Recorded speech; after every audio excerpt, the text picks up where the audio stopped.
Momot adalah peliharaan Rina Tri Wijayanti, warga Padukuhan Gelagah, Kelurahan Gelagah, Kapenawon, Temon, Kabupaten Kulon Progo, Yogyakarta. Anak domba jantan ini kerap diajak berkeliling di pusat keramaian pasar hingga pantai.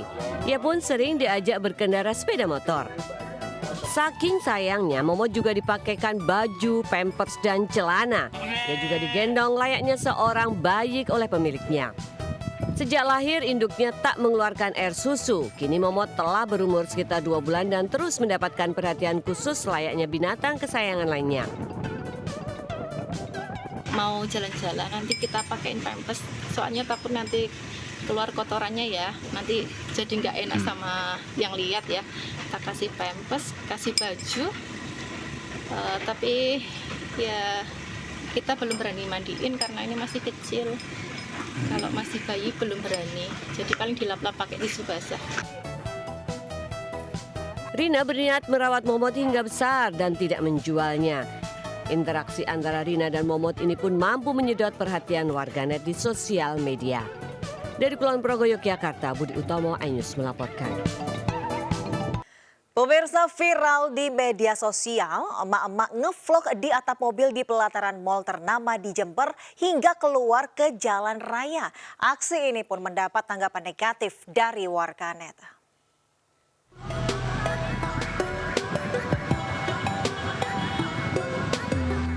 Berdandan seksi dan kekinian, seorang mama keluar dari mal sambil ngevlog dari atas mobilnya di Jalan Gajah Mada, Jember, Jawa Timur. Aksi emak-emak ini pun mendapat tanggapan miring dari warganet. Bahkan warga yang berada di sekitar mal menyebut aksi emak-emak itu sangat tidak mendidik dan justru mengganggu pengguna jalan lain. Usai ditelusuri, ternyata emak-emak bernama Tuti asal Bondowoso itu pada tahun 2023 sempat melakukan aksi serupa di jalur cepat Jembatan Suramadu, Jawa Timur. Usai viral, polisi langsung menindaklanjuti dan memberikan sanksi tilang untuk emak-emak ini. Selain itu, ia juga sudah kerap mengulang aksinya meski sudah diberikan sanksi karena berpotensi mengganggu keamanan berlalu lintas. Dari Jember, Jawa Timur, Bambang Sugiarto, iNews melaporkan. Warga Kelurahan Dadapayu, Gunung Kidul, Yogyakarta diresahkan dengan monyet ekor panjang yang masuk ke permukiman warga. Tak hanya merusak tanaman dan buah-buahan, monyet-monyet ini juga memakan ternak hingga telur ayam.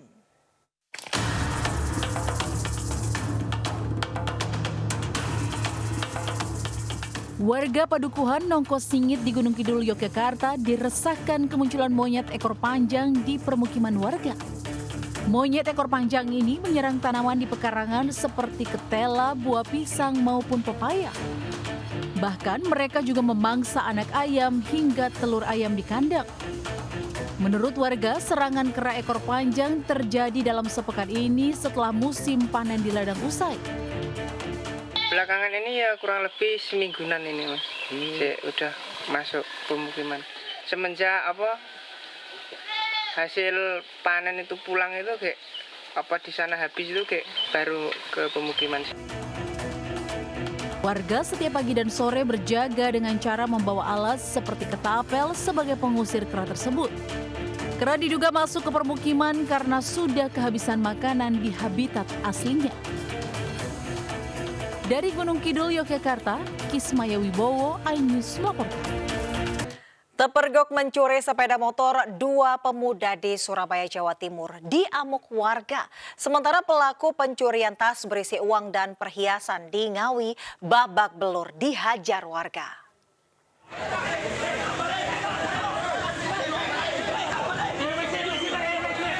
Puluhan warga mengeroyok 2 pemuda yang tertangkap basah mencuri sepeda motor di Jalan Klampis Ngasem, Kecamatan Sukolilo, Surabaya. Kedua pelaku yang sudah babak belur kemudian diamankan petugas Polsek Sukolilo, Surabaya dari amukan warga. Diketahui pelaku berinisial M, 24 tahun, dan S, 16 tahun, warga Bangkalan, Madura. Polisi juga mengamankan barang bukti sepeda motor korban dan pelaku. Kami tetap akan mendalami berapa lokasi, berapa TKP yang sudah mereka lakukan sehingga kami bisa mencari korban-korban yang lain. Kedua pelaku yang diduga komplotan pencurian sepeda motor ini masih menjalani pemeriksaan intensif unit Satreskrim Polsek Sukolilo Surabaya untuk penyelidikan dan pengembangan kasus. Dari Surabaya, Jawa Timur, Yuda Prawira, iNews melaporkan.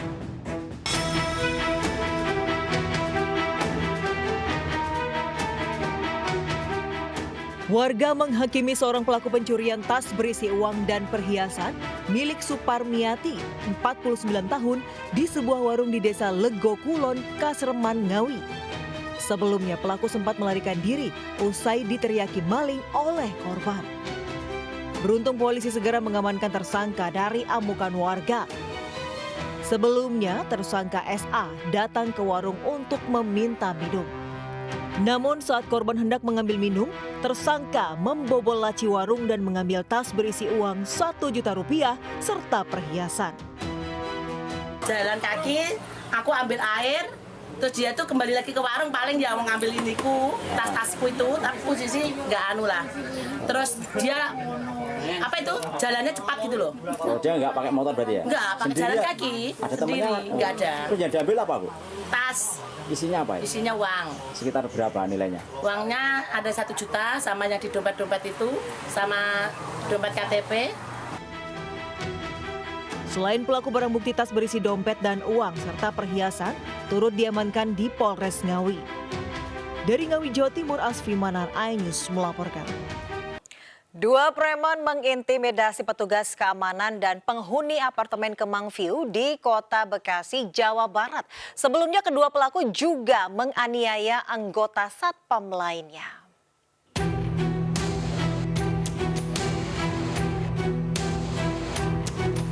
Dua preman kampung terekam CCTV mengintimidasi petugas keamanan apartemen dan penghuni apartemen Kemang View di wilayah Pekayon, Kota Bekasi. Pelaku mengancam agar aksi pengeroyokan terhadap Satpam yang sebelumnya terjadi tidak dilaporkan ke polisi. Bahkan salah satu pelaku sempat merusak tempat sampah. Aksi kedua pelaku sangat meresahkan hingga langsung dilaporkan ke polisi. Diduga motif penganiayaan Satpam lantaran pelaku tak terima ditegur. Namun apabila ada yang keberatan terkait dengan intimidasi tersebut, pasti kami akan proses dengan tegas. Apalagi dengan atensi Bapak Kapolres Metro Bekasi Kota, KBP Daniam dan Yesika MPM akan melakukan tindakan tegas terhadap para premanisme di Kota Bekasi. Saat ini polisi sudah memegang identitas kedua pelaku dan tengah dikejar. Dari Bekasi, Jawa Barat, Rahmat Hidayat, iNews melaporkan. Pemirsa, sebuah rumah 2 lantai di Tambora, Jakarta Barat roboh. Seorang nenek penghuni rumah terjebak di dalam rumah lantaran material bangunan yang hancur berantakan menutup akses keluar rumah.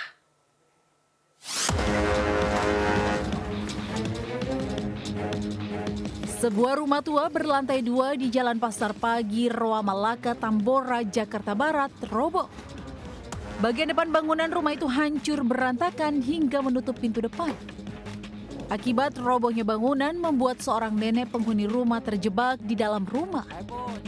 Sejumlah petugas pemadam kebakaran kemudian didatangkan ke lokasi untuk mengevakuasi korban. Setelah dibantu petugas, nenek bernama Kwok Joen Fong, 73 tahun, akhirnya bisa keluar. Tinggalnya di atas, ini saya kedengaran suara berut ya, saya turun dia. Wah, di dalam juga ada banyak puing, di depan nggak usah buka nih pintu. Tapi incinya nggak kena kan? Nggak, saya di atas. Aman ya, aman ya. Rencananya pihak kelurahan bersama warga bergotong royong mengevakuasi material bangunan yang hancur berantakan dari lokasi kejadian. Dari Jakarta, Miftahul Gani, iNews melaporkan. Beralih ke informasi lainnya, pemirsa, kebijakan pembelian gas LPG 3 kg menggunakan KTP resmi diberlakukan 1 Juni kemarin. Namun sejumlah agen dan pangkalan gas belum bisa menjalankan syarat pembelian gas subsidi tersebut. Sejumlah pangkalan gas di kawasan Kebayoran Lama, Jakarta Selatan terpantau belum menerapkan kebijakan pembelian gas LPG 3 kg dengan menunjukkan KTP. Penjual mengaku kebijakan itu sulit diberlakukan lantaran banyaknya pelanggan yang membeli gas dalam jumlah banyak untuk dijual kembali. Ia mengaku Pertamina sudah melakukan sosialisasi kebijakan itu, namun ia belum mendapat arahan soal beli gas LPG 3 kg via pendataan aplikasi merchant. Sementara seorang pemilik pangkalan gas di Mandailing Natal, Sumatera Utara mendukung kebijakan pemerintah tersebut. Namun ia tidak bisa menjamin pendistribusian gas 3 kg akan tepat sasaran. Banyak pelanggan yang datang membeli gas 3 kg dengan menunjukkan KTP justru dari warga kalangan mampu. Kalau warga sendiri banyak yang ngeluh, ngapain pakai KTP segala, ribet banget gitu. Yang penting kalau kita beli gas ada ya udah beres. Kayak begitu, Mas.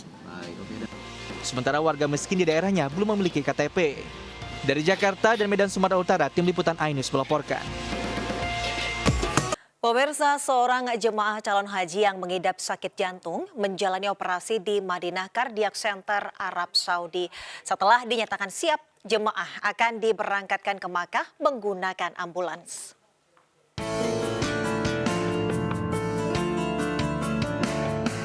Sutrisno Suratman terlihat bahagia. Jemaah asal Temanggung ini usai sukses menjalani operasi bedah pintas arteri koroner di Madinah Cardiac Center Rumah Sakit King Fahad, Arab Saudi. Kesuksesan ini merupakan yang pertama kali bagi jemaah haji asal Indonesia. Sebelumnya, pria 62 tahun yang merupakan jemaah calon haji embarkasi Solo Kloter 2 ini mengeluh sesak nafas dan sakit nyeri di dada kiri saat akan salat zuhur di Masjid Nabawi. Usai menjalani operasi selama 4 jam dan dirawat selama 6 hari, ia pun akhirnya diperbolehkan pulang. Langsung diperiksa itu ternyata positif. Dan sebelumnya belum pernah merasakan sakit itu. Dan langsung itu dihentikan dari masjid. Itu saya nggak boleh berangkat zuhur itu. Excellent echo reports and ECGs and everything. We saw him in the following OPD, following clinic. Wound is clear. He is suitable to do Hajj, inshallah. So, inshallah, after next week, he can go smoothly, inshallah, for Hajj. Sutrisno kini ditangani tim kesehatan haji Indonesia di Madinah untuk dipersiapkan segala keperluannya sebelum diberangkatkan ke Makkah hari ini. Setelah menunggu 12 tahun, Sutrisno bisa menjalankan ibadah haji dan segera menyusul istrinya yang sudah di kota Mekah sejak 21 Mei lalu. Dari Madinah, Arab Saudi, Suhud Nurhadli, iNews melaporkan. Sementara itu pemerintah berikan layanan safari wukuf bagi jemaah calon haji yang mengalami gangguan kesehatan dan tak mampu melaksanakan wukuf di Arafah. Disediakan 300 kuota dalam program safari wukuf.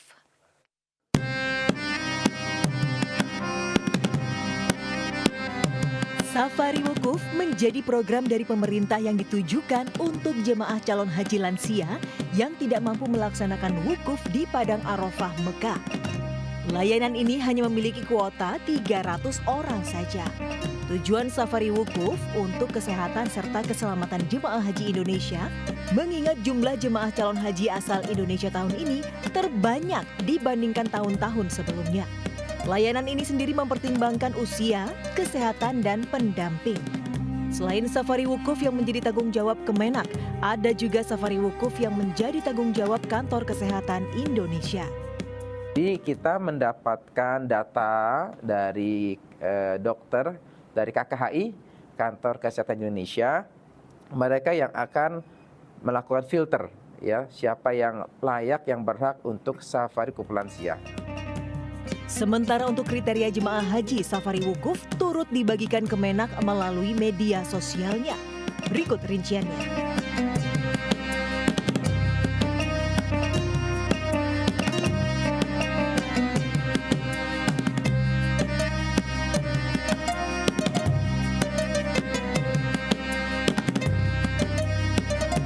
Dari Mekah, Arab Saudi, Fahmi Firdaus, iNews melaporkan. Pemirsa, viral seekor hiu tutul sepanjang kurang lebih 5 meter muncul di perairan Teluk Jakarta. Kemunculan hiu tutul sempat menjadi perhatian nelayan di kawasan Kalibaru Cilincing, Jakarta Utara.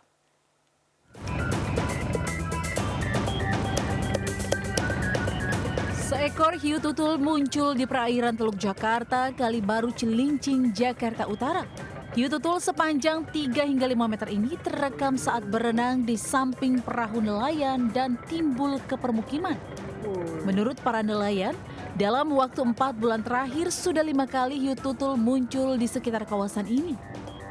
Mereka muncul diduga untuk mencari mangsa ikan-ikan kecil. Dia sambil makan ikan yang kecil-kecil itu. Sambil jalan itu dia sambil mangap. Mangap ya? Iya, yang kecil-kecil, ikan yang kecil-kecil itu. Sampai ke ke alur sana di Priuk. Kira lebih 5 meter mah. 5 meter lebih ya? Iya. Ganggu nelayan nggak sih Pak? Enggak. Tapi sering jadi tontonan nelayan atau warga? Iya, tontonan.